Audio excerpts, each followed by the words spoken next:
আল্লাহ তাআলা যেদিন কিয়ামত কায়েম করবেন দুনিয়াতে, সেদিন ঈমানদার মানুষের উপরে কিয়ামত কায়েম হবে না। শিখতে পারলেন?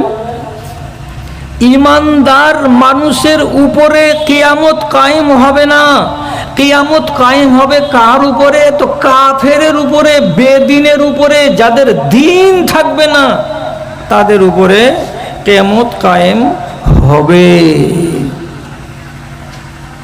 হাদিসে লেখা আছে, লা তাকুমুস সাআতু ইল্লা আলা শিরারিল খালকে। সবচাইতে নিকৃষ্ট যে মানুষগুলো বাঁচবে দুনিয়ায়, সেই নিকৃষ্ট মানুষগুলোর উপরেই কিয়ামত কায়েম হবে। একটা মুসলমান থাকা পর্যন্ত আল্লাহ রাব্বুল আলামিন দুনিয়াকে নষ্ট করবেন না, কিয়ামত কায়েম হবে না। সহিহ হাদিসে লেখা আছে, আস্তে আস্তে নামাজ হারিয়ে যাবে, তারপরে রোজা হারিয়ে যাবে, তারপরে যাকাত হারিয়ে যাবে, তারপরে হালাল হারাম সব মুছে যাবে। এই করে করে করে আল্লাহর শরীয়তের কিছু বাকি থাকবে না। তারপরে আবার আল্লাহ রাব্বুল আলামিন জানতে চাইবেন, দুনিয়ার হাল কি গো আমার ফেরেশতারা, দুনিয়ার হাল কি? আল্লাহ তাআলা রিপোর্ট পাবেন, এই আল্লাহ, দুনিয়াতে এখনো কিছু লোক দেখতে পেলাম ভাটলের মাঠে, দোলোয়াখাড়ির ঘাটে যখন কঠিন রোদ লাগছে তখন একবার করে বলে উঠছে, আল্লাহ কত রোদ হে। যখন কঠিন ঠান্ডা লাগছে তখন বলে আছে, আল্লাহ আজকে যে শীত পড়েছে রে। তো শব্দটা কি বলছে? আল্লাহ। তাহলে আল্লাহ বলা লোক এখনো আছে। রব্বুল আলামিন বলছেন, এখনো দুনিয়াকে পয়মাল করা হবে না। বেদিন আছে বটে, কিন্তু তার মাঝখানে দুটা চারটা করে আল্লাহ বলা লোক আছে। এর মানে হলো কি, দুর্বল থেকে দুর্বল কোয়ালিটির মুসলমান আজও বেঁচে আছে। অতএব এখনো কিয়ামত কায়েম করব না। হাত্তা লা ইয়াবকা আলা জাহরিল আরজে আল্লাহ আল্লাহ। যেদিন দেখা যাবে দুনিয়াতে আল্লাহ বলার একটাও লোক নাই, সেদিন আল্লাহ রাব্বুল আলামিন দুনিয়াকে পয়মাল করবেন। এবার হবে আপনার ময়না তদন্ত। নমাজ আছে? আছে। কত পার্সেন্ট? 23% নমাজ আছে। সমীক্ষা বলছে 23% নমাজ আছে, বাদবাকি 77% নমাজ নেই। তার মানে এতটি লোক নমাজ পড়ে না। তাহলে এই 23% লোক কমতে কমতে 5%-এ চলে আসছে। কতদিন টাইম লাগবে দাদু? আর ধরেলেন 50 বছর। আর যে হারে অধর্ম উন্নতি করছে, 50 বছর পরে আল্লাহর কসম খেয়ে বলছি যে এরকম ঘটে যাবে যে মুসলমানের সমাজে আর বিবাহ থাকবে না। ভারী লাগছে যে বাপ, না কথা উল্টা লাগছে? যদি উল্টা বলি তো বলেন, ওখান থেকে ইশারা করে আমি ছেড়ে দেবো এইগুলো কথা, সোজা কথা বলতে শুরু করব। আর 50 বছর পরে দেখবেন নমাজি খুঁজে পাওয়া যাবে না। আর 25 বছর পরে আর 50 বছর পরে নমাজি একটাও দেশে থাকবে না। যদি ঝুঠা বলি, এটা নানা হলো, আমরা নানা লাতি, এর পাওয়ার আছে, আমাকে এক্ষুনি আমার মাইকটা কেড়ে নিতে পারে। ভুল কথা বলছো কেন? তুমি বক্তা, তার জন্য ভুল কথা আমি বলতে গেলেই আমি সিজ হয়ে যাব। আল্লাহ রাব্বুল আলামিন বলছেন, নবী বলছেন, ইন্নাল্লাহা ইয়াকবিজু শারীতাতাহু মিন আহলিল ঈমানি ওয়া ইয়াবকা আজাজাতান। আল্লাহ তাআলা প্রত্যেকটা গ্রাম থেকে, প্রত্যেকটা টোলা থেকে, প্রত্যেকটা পাড়া থেকে যেগুলো দিনদার লোক, যেগুলো আল্লাহওয়ালা লোক, যেগুলো পরেশগার লোক, একটা করে সবকে উঠিয়ে নেবেন, সব কবরে চলে যাবে। তারপরে দেখা যাবে গ্রামে যারা বেঁচে আছে ওরা কারা, ওরা কেমন লোক। রাসূলুল্লাহ বলছেন ওগুলো হলো ধান নয়, ওগুলো হলো পাতান, ওগুলো হলো অপদার্থ, ওগুলো হলো ফালতু, ওগুলো হলো ন্যাংটা, ওগুলো হলো নোংরা, ওগুলো হলো ছোট লোকের বাচ্চা। এমন ন্যাংটা ছেলে পিলেগুলোই বেঁচে থাকবে, আর যারা ইমানদার লোক সব মরে যাবে। আপনাদের গ্রামে কোনো নাম করা হাজি ছিল, ভোর রাতে 20 মিনিট আগে মসজিদে যেয়ে বসে থাকতো, তারপরে ওযু করতো, তারপরে আজান দিত বিনা মাইকে। আর একটা লোক ওই যুগে ছিল যে তাদের বিনা মাইকের আজানেই মানুষের নামাজে যেত। বুজুর্গগুলো আউট নেই। আর কোনো একটা বাড়িতে একটা মা, ও যদি রাতের বেলায় তাহাজ্জুদের নামাজ পড়া মেয়ে হয়, যতদিন বাঁচলো ততদিন তাহাজ্জুদের নামাজ পড়লো, বউগুলোকে বেটিগুলোকে জাগালো ফজরের বেলায় তোরা উঠ রে, নামাজগুলো পড় রে। যেদিন ওই বাড়ির মহিলাটা মরে যাবে তার পরের দিন ওই বাড়ির তিনটা বউ এরা আর সকালবেলায় জাগবে না, এরা বেলা 7টার সময় জাগবে। কেন? যে দিনের ঠিকাদারি যারা নিয়ে রেখেছিল তারা কবরে চলে গেছে। বেঁচে আছে কারা? তো রাসূলুল্লাহ বলছেন যারা বদতামিজ, যারা ফালতু, যারা নোংরা, যারা উচ্ছিষ্ট, যারা অপদার্থ, তারাই বেঁচে আছে। এই লোকগুলোকে দিয়ে ঈমান কায়েম হবে না। তার থেকে বড় কথা রাসূলুল্লাহ বলেছেন কি, কেমন ওই ন্যাংটা প্যাংটাগুলো থাকবে। তো রাসূলুল্লাহ বলছেন যে ওরা লা ইয়ারিফুনা মারুফান ওয়ালা ইউনকিরুনা মুনকারা, ভালো কোনটা তাও বুঝবে না, মন্দ কোনটা তাও বুঝবে না। এটা কাজ ভালো, চলো করি, বুঝবে না। এটা কাজ মন্দ, হ্যাঁ করবো না জি, বুঝবে না। ভালো কাকে বলে তাও বুঝবে না, মন্দ কাকে বলে তাও বুঝবে না। এইরকম লোক গায়ে বেঁচে থাকবে। কেন হচ্ছে এরকম? আস্তে আস্তে আস্তে আস্তে দুনিয়া থেকে যখন ঈমানটা উঠে যাবে তখন কিয়ামত হবে। আর কিয়ামত হওয়ার আগে এতগুলো যদি না হয় রে দাদা, তাহলে কিয়ামত তো আটকা পড়ে থাকবে। কিয়ামত আসার সময় হয়ে গেছে। নবীজি বলেছিলেন আনা ওয়াল কিয়ামত কাহাতাইনি, আমি এবং কিয়ামত দেখো এইরকম, দেখো এইরকম। তার মানে কি? আঙুল দুটোকে এক জায়গাতে জমা করেন, আপনার শাহাদাতের আঙুলটাকে এই আঙুলের পাশে যখন খাড়া করবেন তখন কতটুকু জায়গা আছে? এতটুকু মাত্র জায়গা আছে। রাসূলুল্লাহ বলতে চাইছেন কিয়ামত এখানে আছে আর আমি এখানে আছি, এখান থেকে এই জায়গাটুকু যেমনি পুরা হয়ে যাবে তেমনি কিয়ামত হয়ে যাবে। তো এই কথাটা বলার পরে কতদিন দুনিয়া গেল? রাসূলুল্লাহর দুনিয়া থেকে চলে যাওয়া কম আর বেশি 1450 বছর হয়ে গেল। তাহলে আন্দাজ করে বলুন তো কিয়ামত আর কত দূরে আছে? আর দূরে আছে? এগুলো হয়েই যাবে, হয়েই যাবে। নমাজ উঠবেই উঠবে, রোজা উঠবেই উঠবে। এগুলো যদি না উঠে তো বেদিন আসবে না, আর বেদিন যতক্ষণ না আসবে কিয়ামত হবে না। কেন? যে ইমানদারের উপরে কিয়ামত আল্লাহ করবেন না। এরা ভালো বুঝবে না, এরা মন্দ বুঝবে না। কে দিয়ে বুঝাবো আপনাকে? আচ্ছা, কেউ আমাকে টিটকারি মারিয়েন না। আমার বয়স এখন হলো 65।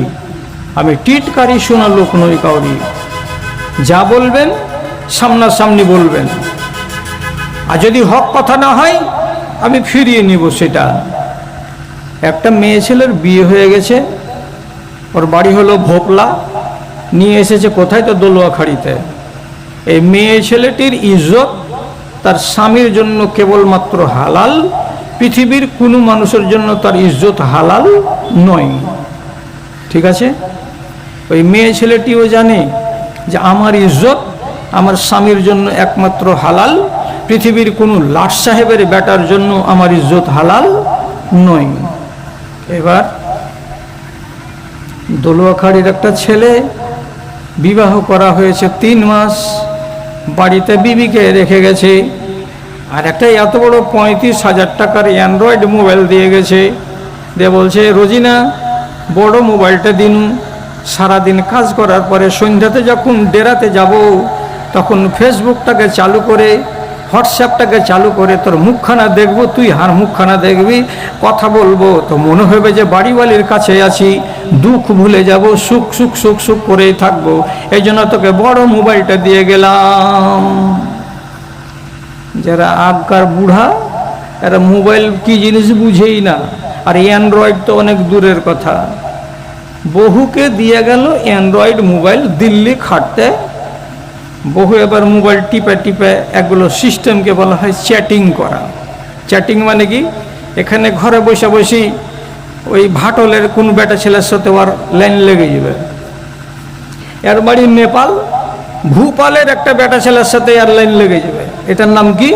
এটার নাম হলো ফেসবুক, আর এটার নাম হলো হোয়াটসঅ্যাপ। তো বহু এগুলো করে চালাতে চালাতে একটা বেটা ছেলের সাথে ওর লাইন ক্লিয়ার হয়ে গেছে। কথা হলো কি যে ওই স্বামীর কাছে তোর থেকে হবে না, তুই চলে আয় আমার কাছে, ওর থেকে বেশি সুখ আমি দিব। বহুটাকে ফোনে ফোনে রাজি করে নিল। হঠাৎ শ্বশুরের বাড়ি থেকে বহু একদিন আউট, নেই, খুঁজ খুঁজ খুঁজ খুঁজ খুঁজ, থানাতে গিয়ে ডায়েরি করছে যে স্যার আমার বৌমা মুসামাত রোজিনা খাতুন আজ রাত 11টার পর থেকে খুঁজে পাওয়া যায় না। থানার দারোগা বলছে, তোমাকে মৌলবীরা ওয়াজ করে যে রসুলকে জিজ্ঞেস করেছিল রসুল মুরগি হারালে কি করতে হবে, বলছে এলান করো, মালিক এসে নিয়ে যাবে, আর না তো তুমি খেয়ে নিবে, 5 ভাগের 1 ভাগ সাদকা করে। একটা লোক বলছে রসুল যদি উঁটকে পাওয়া যায়, তো রসুলের চোখ লাল হয়ে গেল, এই খ্যাপা, উঁট হারাই কোনো দিন? উঁট জীবনে হারাবে না, ওর কাছে পানি আছে আর ওর কাছে চারা খাওয়ার জন্য মাঠ আছে, ও যে কোনো একটা দিন মালিকের বাড়ি ফিরে চলে আসবে, উঁট হারাই না। তো তোমাদের শরীয়তে যদি উঁট না হারায়, তো 18 বছর বয়সের রোজিনা খাতুন একটা বেটি ছেলে, ও কেমন করে হারিয়ে গেল? হারাইবার তোমরা এখানে মিসিং ডায়েরি করিও না, খোঁজ খাজলিয়া দেখো গা কাহরে গহিলে যে ঢুকা আছে ও।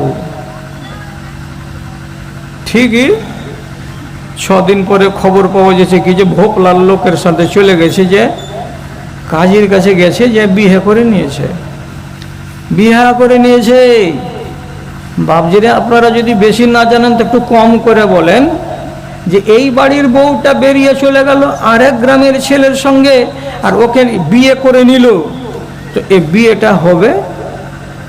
হাজিবাব হবে? হবে না। যতক্ষণ পর্যন্ত ওই মেয়েটিকে তালাক না দেওয়া যাবে, তালাক দিয়ে 90 দিন পার হবে, তখন অন্য ছেলে বিয়ে করতে পাবে। আর যদি বেটি ছেলেটা কি করে, খোলা করে, খোলা করে নিতে গেলে 1 মাস পরে অন্য ছেলেকে বিয়ে করতে পারে। এইখান থেকে পালিয়ে গেল মুজিবুরের স্ত্রী, আর একটা ছেলেকে বিয়ে করে নিল, বিয়ে পড়িয়ে দিল কি আজকালকার জমানাতে বেঈমান কাজী। বেলা 10টার সময় খোলা করে দিল, চিঠি পাঠিয়ে দিল ব্যাক ডেট দিয়া, চিঠি পা নেই না পা মুজিবুর তুই চুলকা, ওর স্ত্রীকে ফের বিকেল বেলাতে এই ছেলেটার সঙ্গে বিয়ে পড়িয়ে দিল, বিয়ে পড়িয়ে দিয়ে নতুন বউ নিয়ে ছেলেটা বাড়ি চলে গেল। যখন 1 মাস হয়েছে, মন ভরে গেছে দুজনারই, তখন এই মেয়ে লোকটাকে খ্যাটম্যাট খ্যাটম্যাট করে বাপের বাড়ি পাঠিয়ে দিয়েছে। তারপরে এবার ফোনে ফোনে দিল্লিতে বোম্বাইয়ে কথা বলছে, তুমি বাড়ি কখন আসবে? তখন ওইখান থেকে মিষ্টি ভাষা করে দন্তে সোয়াকার লয় ঋষি করে লি দিয়ে তখন কইছে, কি করতে তুই হবে খুঁজছি? কইছে হ্যাঁ আমি চলে এসছি ঘুরে, তুমি যদি আমাকে গছো তো আমি তোমার কাছে চলে আসবো। আজব, এ শালা এমনই ভেড়ার বেটা ভেড়া, কোন যে মুহ পেয়েছে, বাড়ি এসেছে, এসে বলছে যদি ঘুরিয়ে পাওয়া যায় তো আমি ঘুরিয়ে নিয়ে নিব। আপনি তো হাঁড়িটাতে যে কুকুরে মুখ দিয়ে দিয়েছে, তো এই কথাটা তুই বুঝিস না নাকি বলতো? তুই যে বলছিস আমি ঘুরিয়ে নিয়ে নিব মানে? এবার আপনাকে জিজ্ঞেস করে বলছি, এই মেয়ে ছেলেটা কি তার আগের স্বামীর কাছ থেকে ছাড়ান পেয়েছে, না পাইনি। এখনো মেয়ে ছেলেটি তার আগের স্বামীর বাঁধনেই আছে, আগের স্বামীর স্ত্রী হয়েই আছে। যদিও বিয়ে দিয়েছে কাজী সাহেব, এটা হারাম, এবং মেয়ে ছেলেটি ওই ছেলেটার সঙ্গে যে সহবাস করেছে এটাও হারাম। সহবাস করে নিয়েছে বলে বিবাহ বন্ধন নষ্ট হবে না, আগের স্বামীর বিবাহের বন্ধনেই এখনো আছে। ইসলামী শরীয়ত হলে রজম, ভেজাল শেষ। ইসলামী শরীয়ত নেই, তখন মৌলভী সাহেবেরা বলছে কি করতে হবে? মৌলভী সাহেব কই যে তোবা তাহির করিয়া 2-4 লাঠি মেরে টেরে ওর জিনিস ওকে ঘুরিয়ে দিয়ে দাও। ঘুরিয়ে যে দিয়ে দিল, তো হাদিসটা শুনেন তারপরে জ্ঞান করেন। বলেছিলাম কি, এমন গাধা পয়দা হয়ে থাকবে দুনিয়াতে যে যারা ভালো কোনটা বুঝবে না, মন্দ কোনটা বুঝবে না। তার উদাহরণ দিচ্ছে এইটা। রাসূলুল্লাহ কি করলেন? হাওয়াজেনের যুদ্ধের দিন সাহাবীরা একটা করে মেয়ে ছেলে দাসী হিসাবে ভাগ পেল। দাসী এগুলো হচ্ছে লন্ডি, যুদ্ধের বন্দী। মুসলমান মিলিটারিরা ভাগে পেয়ে গেল একটা একটা একটা একটা করে। তো নিজের বাড়িওয়ালি তো বাড়তে আছে, যুদ্ধের ময়দানে একটা বেটি ছেলে ভাগে পাওয়া গেছে, তো ওর হাত কি লক করে থাকবে না সুরসুর করবে? কি বুঝতে পারা যায়? এটা তো আমারই, আর এটা তো ইসলামী শরিয়াতে হালাল। সাহাবায়ে কেরাম তখন মনে মনে বলছেন, নতুন জিনিসটা পেয়েছি, নতুন জিনিসটাকে আজকে আমি ব্যবহার করব। সবারই এটা ইচ্ছা যে নতুন এটা মালিক হয়েছি আমি মেয়ে ছেলেটির, তার সাথে শারীরিক সম্পর্ক কায়েম করব। কিন্তু নবী করিম সাল্লাল্লাহু আলাইহি সাল্লাম বলছেন, ওরে আমার সাহাবীরা, সাবধান হও, সাবধান হও। নারী জাতিকে আল্লাহ রাব্বুল আলামিন ভূমি বলেছেন, জমি বলেছেন। যে জায়গাতে বসে আছেন এই জমিতে টমাটোর হবে, আলু হবে, পটল হবে, মূলা হবে। আর নারী জাতিকে যে জমি আল্লাহ তাআলা বলেছেন, ওই জমি থেকে ফসল কোন বেলা ফলবে, ওই ফসলের নাম হলো মাওলানা, ওই ফসলের নাম হলো ডাক্তার, ওই ফসলের নাম হলো মাস্টার। মায়ের দেহ থেকে এবং নারী জাতিদের ওই ভূমি থেকে মানুষ পয়দা হয়, এটাকে আল্লাহ তাআলা ভূমি বলেছেন। তার জন্য নবীজি বলছেন, এই মেয়ে ছেলেটি কোন একটা লোকের স্বামী ছিল, অতএব এই মেয়ে ছেলেটির পেটের ভেতরে সেচ দেওয়া আছে। ভালো করে বুঝবেন, লুকাই তো কথা বলছি, এত বেশি করে খোলা যাবে না। রাসূলুল্লাহ বলছেন, এই মেয়ে ছেলেটির জমিতে সেচ দিয়েছে তার মালিক, তার মানে তার স্বামী। সুতরাং নবীজি বলছেন, লা ইয়াসকি আহাদুকুম মাআহু যারা গায়রিহি। আমার সাথীরা তোমরা ভালো করে শুনো, পরের জমিতে তোমরা পানি দিতে যাইও না, পরের জমিতে তোমরা সেচ দিতে যাইও না। কেন যে এই জমিতে সেচ দেওয়া আছে, পানি দেওয়া আছে, এই জমিতে বিছন ফেলা আছে। কেমন করে তখন কাজ হবে? কখন সেচ দিতে পাওয়া যাবে, অর্থাৎ মিলন করতে পাওয়া যাবে? তো নবীজি বলছেন, ওর রেহেমটা পাক আছে কিনা এটা জানতে হবে। কি দিয়ে জানবো? অপেক্ষা করো, অপেক্ষা করো। মেয়ে ছেলেটির যদি মাসিক হয়ে যায় তাহলে বুঝে নিতে হবে পেটে বাচ্চা নাই।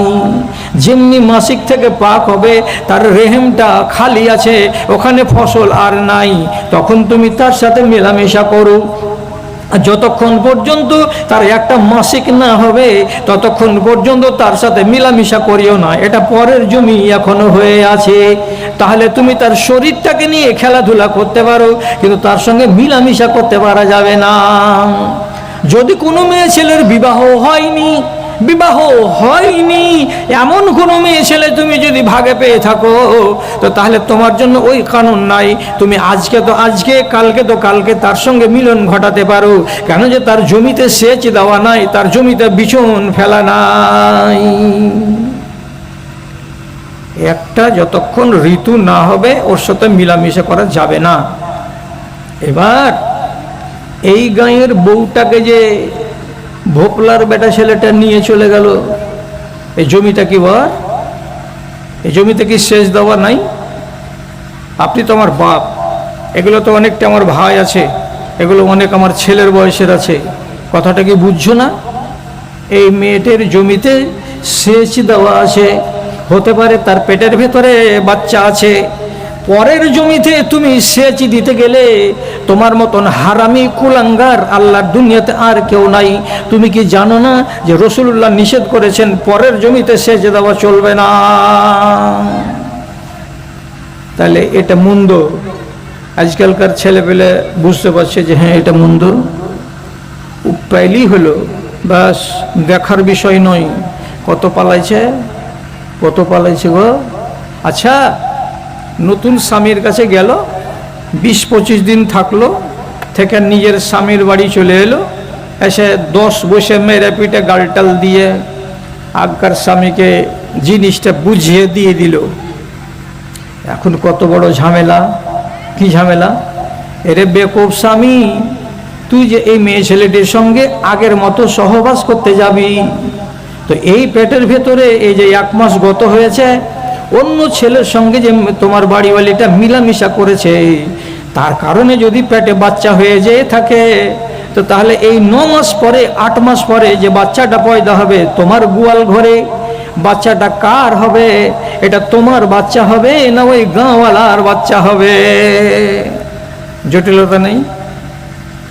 এক গাদা জটিলতা আছে, কিন্তু দেশের লোক বলছে সব ঠন ঠন। মৌলী সাহেব রেখে দাও, ইমানকে ড্যামেজ করতেই হবে। আর ইমানকে ড্যামেজ করতে করতে আমার পরের জন্ম একবারে 0 হয়ে যাবে। আর যেদিন 0 হবে তখন একটাও মুসলমান থাকবে না, তখন কিয়ামত কায়েম হবে। আমরা যদি লুচ্চামি না করি, লাফাঙ্গাগিরি না করি, নমাজ যদি না ছাড়ি, সুদ যদি না খাই, মাগিবাজি যদি না করি, তাহলে পরে দিন কি করে দূরে যাবে? আর দিন যতদিন দূরে না যাচ্ছে দুনিয়া, ততদিন পর্যন্ত কিয়ামত হচ্ছে না। কাজে আল্লাহর কলমে আমরাকে এগুলো করতেই হবে। জি, মিলছে কি মিলে না? কাল সকালবেলা চায়ের দোকানে কথা হবে, কোনো একটা লোক আমাকে ফোন করে বলবে তুমি আর দ্বিতীয়বার আমার গ্রামে আসিও না। তাহলে বুঝে নেব যে লোক বুঝেছে আমার ভাষণ। আর যদি আর একবার ডাকে, তাহলে বুঝতে হবে যে আমার কথাগুলোকে ঠিকঠাক ধরতে পারেনি। রাসূলুল্লাহ কি বলছেন? আমার কথা হলে আপনি তো আমার গাড়ি বের হতে দিবেন না। সবটি রসুলের কথা। কি বলছেন? আল্লাহ তাআলা বলছেন, ইন্নাল্লাহ, নবীজি বলছেন, ইন্নাল্লাহা ইউবগিযু কুল্লা জাযারিন। আল্লাহ তাআলা মোটা চামড়ার মানুষগুলোকে ঘেন্না করেন। মোটা চামড়াওয়ালা ছেলেগুলোকে আল্লাহ তাআলা ঘেন্না করেন, অপছন্দ করেন।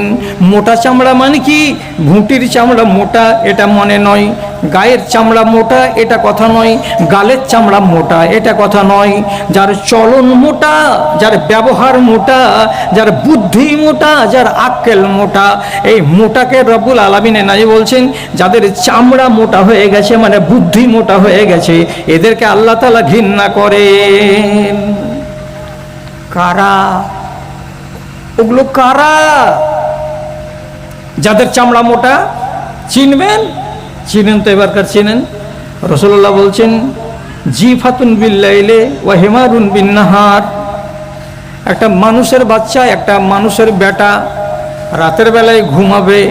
ঘুমাবে কেমন হয়ে? মরা কুকুরের মতো ঘুমাবে। নড়বে না, হিলবে না, ডুলবে না, কোনো মুখ দিয়ে কথা বলবে না।